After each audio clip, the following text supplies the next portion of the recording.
anwani ya makazi haiko Tanzania tu.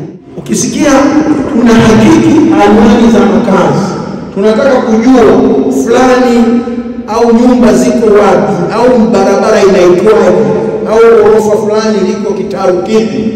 Kwa nini serikali zote duniani zinahimiza lazima kuwe na anwani za makazi? Zipo sababu kadhaa. Tukizijua hizo zikakaa mioyoni mwetu na kwenye akili zetu, basi tutaona umuhimu na tutasimamia kwa ujasiri sana. Sababu ya kwanza ni sababu ya kiusalama. Mwanadamu yeyote mahali popote anaogopa jambo moja,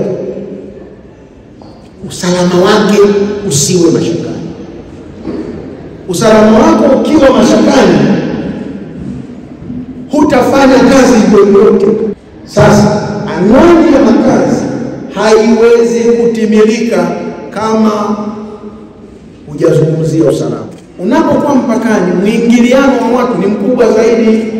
Kuna walowezi, kuna wahamiaji, na wengine kuna wapita njia. Wanasema wanapita, wanatoka zao Burundi, au wanatoka zao Rwanda, au wanatoka zao Somalia, wanaenda Afrika Kusini, alafu wanafika Songea, wanadoa. Anwani ya makazi ni muhimu kwa sababu tunataka kujua shughuli za kiuchumi zinazoendelea. Pana ghorofa, hiyo ghorofa ni nini? Ni hoteli?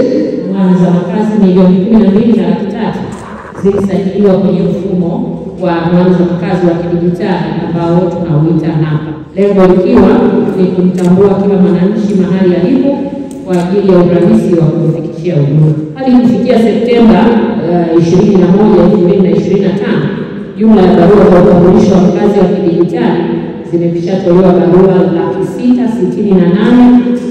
668,558.